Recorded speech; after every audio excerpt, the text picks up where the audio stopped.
Hey everyone, and welcome back. Today we're going to be taking a deep dive into a question I'm sure many of you have wondered about. Oh, yeah. Can certain drinks really help prevent cancer? Hmm. I mean, we hear a lot about the foods we eat, but Right. what about what we drink? So Yeah, we're going to be yeah. looking at the research and really try to get to the bottom of this. Absolutely. And the real stars of the show today are three drinks I bet you already have in your kitchen: Okay. water, coffee, and tea. Oh, wow. Those are the staples. I know, right? So let's start with the most basic but essential one: water. Yeah. We all know it's important to stay hydrated, but did you know it's like our body's built-in detox system? It's true. Like, think about it. Our bodies are what, like 60% water? That's right. So we need it to keep everything running smoothly, especially our liver and kidneys, Makes sense. which are like our internal filters, getting rid of all the bad stuff. Exactly. And Dr. Bosikak, who's a real expert in this area, Oh, yeah. I've heard of him. he's been saying that staying well hydrated can really help lower your cancer risk. That makes sense. And if you're dehydrated, well, it's like not taking the trash out right. Yeah, things start to pile up. Okay, so we've got water down. Now let's move on to something a little more exciting: coffee. Ooh, yeah. I need my coffee in the morning. Me too. Yeah. But we're not talking about those fancy sugary lattes. Right. We're talking plain black coffee. Oh. And there's some pretty cool research suggesting that the antioxidants in coffee could actually help protect against cancer. Really? Yeah. And get this, studies have shown a link between drinking coffee and a lower risk of some pretty serious cancers: Like what kind? liver cancer, skin cancer, bowel cancer, and even oral cancer. Wow. That's amazing. Yeah, it's not a cure-all or anything, Right. but it definitely adds to the list of reasons why coffee can be good for you. So it's like a secret weapon. I like that. Hmm. Now, how about we switch gears to tea, and in particular, green tea? Ooh, yes. Green tea is great. It's like a superstar when it comes to antioxidants, It's true. especially these compounds called catechins and polyphenols. Yes. Like EGCG, it's so powerful at fighting those harmful free radicals. And get this, 1 cup of green tea can have almost 440 milligrams of antioxidants. That's a lot. It's like a shield for your cells. It is. And black tea's pretty good Oh, too. definitely. Both green and black tea have those anti-inflammatory properties so they can help slow down abnormal cell growth. So I've got water for detoxifying, Yeah. coffee potentially reducing cancer risk, and tea acting like an antioxidant powerhouse. That's a great summary. But let's dive into a specific study to see how this all plays out in the real world. Okay, sounds good. There's this really big study called the PLCO cancer screening trial. That's prostate, lung, colorectal, and ovarian. Okay. And it followed over 97,000 people and looked at their drinking habits and their health over time. Wow, that's a lot of people. I know, right?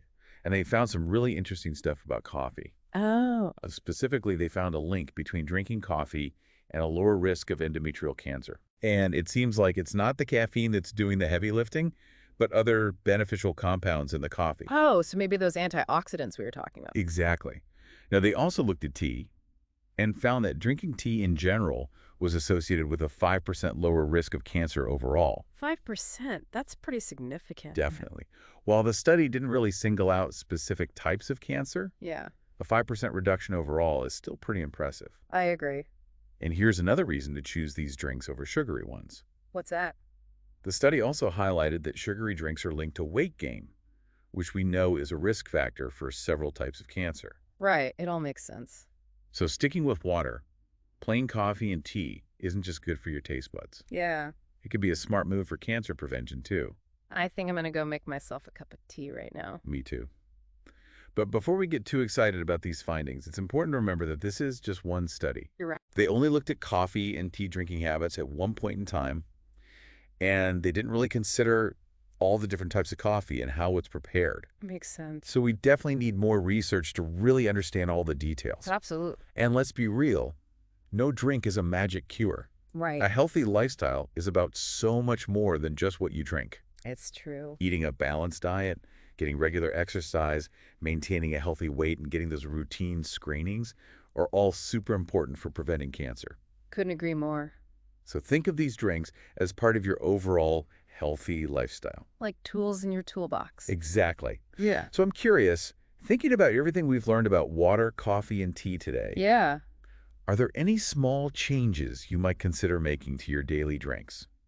Think about that for a bit. I think I will. We'll be back soon to explore even more fascinating aspects of this topic. Sounds great. I'm looking forward to it. It's kind of funny how this research is changing how we see coffee and tea. Yeah, Like for so long, we thought they were bad for us, things we should avoid. right, like you could have too much of a good thing. Exactly. But now we're seeing that maybe moderate amounts, especially without all that added sugar, could actually be good for you.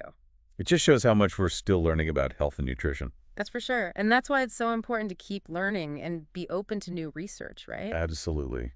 But speaking of new research, let's talk about something we don't always think about when it comes to diet and health: Oh, what's that? the gut microbiome. Ah, the gut microbiome. That's a hot topic these days. It really is. And for good reason. It's like a whole world living inside us. I know, trillions of bacteria and other tiny organisms. And we're just starting to understand how much it affects our overall health. It's pretty amazing. And you know what's really cool? What? There's a link between a healthy gut microbiome and a strong immune system. Oh, wow. And a strong immune system is key when it comes to fighting off cancer. Exactly. It's all connected. So how does this all tie back to water, coffee, and tea? Could they actually be influencing our gut microbiome? That's a great question. We need more research to know for sure, but we do know that an imbalanced gut microbiome, which they call dysbiosis, Okay. that can cause inflammation and weaken our immune system, which could make it easier for cancer cells to develop. So taking care of our gut is like another weapon in our arsenal against cancer. Exactly. And there are some early signs that water, coffee, and tea could play a role. Really? Yeah, some studies are showing that those polyphenols in tea, those antioxidants we talked about, might actually help good bacteria grow in our gut. Wow, that's fascinating. So much more to learn about the gut. Definitely. But for now, let's go back to coffee for a second. Okay. Remember we mentioned that study that found a link between coffee and a lower risk of glioma, a type of brain tumor? Yeah, especially in men, right? Right. It's really interesting because it shows just how complex the relationship is between what we eat and drink and our risk for different diseases. How much more we still need to figure out. Exactly. Like, why would this only be true for men? Is there something different about how men's bodies process coffee or how it affects their brain cells? Lots of questions. So many questions. Yeah, It really makes you wonder if there are other gender-specific differences when it comes to how our bodies respond to what we eat and drink. for sure. It points to the idea of personalized medicine, you know? Like tailoring healthcare to each individual. Exactly. We're all unique, and we need to move away from this one-size-fits-all approach to health. Imagine a future where we could get our genes sequenced and have a diet and lifestyle plan created just for us. That's the dream, right? And it's getting closer to reality. We're already seeing companies offering genetic testing and personalized nutrition plans. That's so cool. It is. But of course, there are still challenges to overcome, like making sure everyone has access to these technologies. That's a really important point. Oh, sure. But let's bring it back to cancer prevention. Okay. What are some of the key takeaways you want our listeners to remember? I want them to feel empowered. That's great. Knowledge is power, and the more we understand about what affects our cancer risk, the better choices we can make. It's about progress, not perfection, right? Exactly. Every small step counts, and those small steps add up over time. So don't be afraid to try new things and find what works for you. Absolutely. Listen to your body, talk to your doctor, and stay curious about the latest research. Great advice. And as we wrap up this part of our deep dive, I want to leave everyone with one final thought. Okay, I'm listening. We've talked about water, coffee, tea, and the gut microbiome. But what about all the other stuff we're exposed to every day? Things like air pollution, pesticides in our food, even stress. You're right, those are all important too. We often focus on the obvious things like what we eat and drink, Yeah. but there's this whole other layer of risk factors we need to be aware of. It's like a hidden world of dangers. Exactly. And we'll be diving into those hidden dangers in the next part of our deep dive. Can't wait. Welcome back, everyone. We're ready to uncover those hidden dangers we talked about, the ones that often slip under the radar when we think about preventing cancer. Right. Like we've been focusing on the food and drinks, the obvious stuff, Exactly. but there's so much more to it than that. Let's start with something we all need. Air. Yeah. We breathe it in every day, but what if that air is polluted? Not the most fun topic, I know, Yeah, not exactly a party starter. but it's important, right? Oh, absolutely. The air we breathe can really affect our health, including our risk of getting cancer. So what makes air pollution so bad for us? Well, there are a lot of things, but some of the main culprits are those tiny particles from car exhaust, power plants, I see. And then there's ozone, which forms when sunlight reacts with pollutants. Oh, wow. And we can't forget nitrogen dioxide, which comes mostly from burning fossil fuels. So basically, lots of nasty stuff in the air. Pretty much.